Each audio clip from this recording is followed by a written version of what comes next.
Alright, I finished looking at FNAF Feral. I think it's safe to say I can move away from FNAF shit. Jesus! No. This is pretty much Five Nights at Freddy's. That being the one made by Tony Crynight. Yeah, it's literally called that. It really should have a different name. Anyway, so, Tony Crynight is a creator. An Italian furry. Tony Crynight. Tony Crynight. No, that's French. I remember watching it when I was younger. I think I liked the series a lot. But that doesn't mean I like ships, okay? I don't think I even knew what ships meant back then. I didn't know any better. So I guess I empathize with the series since it's like a nostalgic memory. The frickin' first part came out 5 years ago. Oh my god, where did all that time go? So let's revisit it. For me at least. Is it good as I remember? Do I still like it? Let's find out. Oh, and by the way, I'm going to be looking at the remastered version of it. I say that lightly because there's just some added scenes and not all of them are actually new. We start with Foxy and Chica arguing, so they part ways. Then Foxy meets Mangle and just kiss on sight. Talk about love at first sight. Chica sees this and gets mad.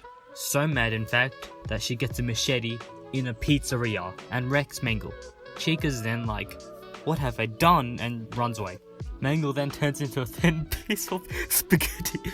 I'm sorry, it's just that was a bit mean but still funny. Foxy still loves Mangle but she's very sad. Chica is as well because she's guilty. When will you learn, Chica, that your actions have consequences? Then she decides to fix Mangle by getting her blueprint and getting Bonnie's help. Bonnie agrees, then hints with some romance. Meanwhile, Mangle just snaps out of nowhere.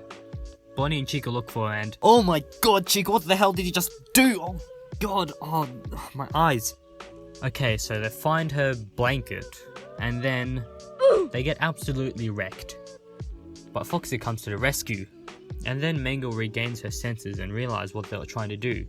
So the logical thing to do is to run away.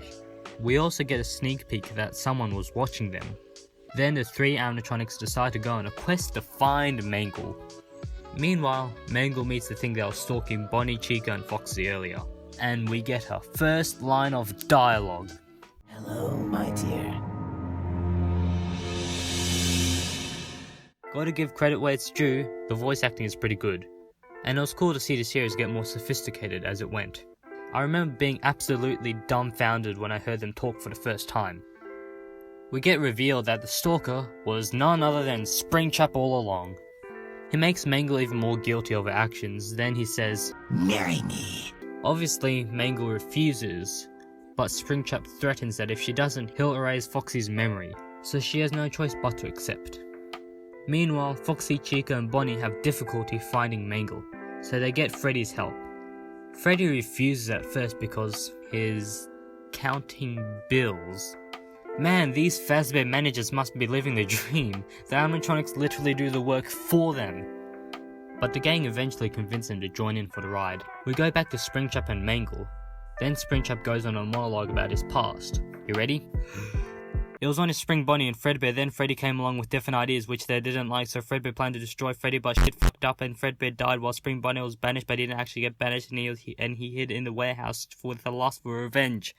Basically, Springtrap wants Fredbear back, and to do that, he rebuilt him but needed his personality chip, which was in Mangle.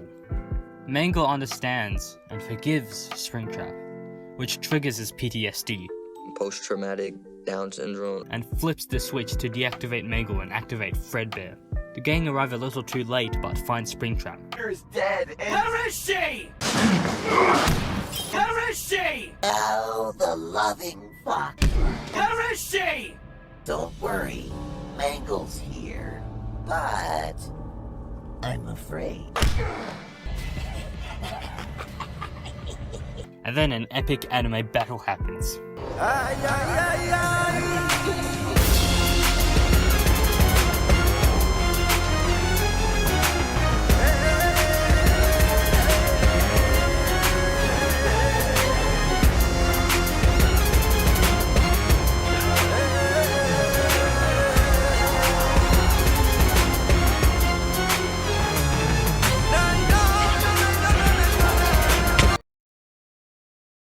Springtrap and Foxy have a little one-on-one conversation. Then Foxy fucking stabs Springtrap. This distracts Fredbear and Freddy smashes him. But Foxy explains that they can't kill Fredbear because Mangle is also inside of him.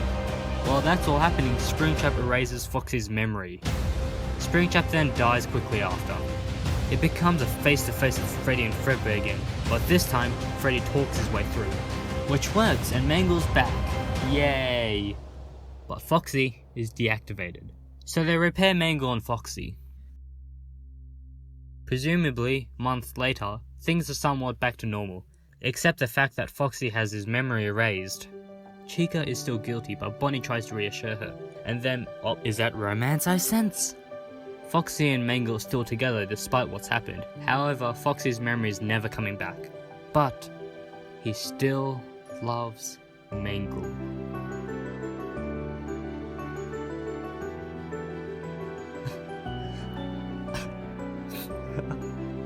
I'm not crying. I just got something in my eye. With all honesty, I nearly started to tear up when I watched this again, and I don't cry often. Maybe it's because it's one of my childhood memories. Maybe because it's a good story. Or maybe it's both. Who knows? I think it's just the fact that this is something that's been going on for so long, and then it ended. Along with our memories. Oh wait, no it isn't. Looks like there's gonna be a season 2. Alright, so I finished looking at Tony's FNAF series. I think it's safe to say I can move away from FNAF shit. What? Sad? But I already made a video on that. Wait, what are you doing? What are you doing? Sam? God damn!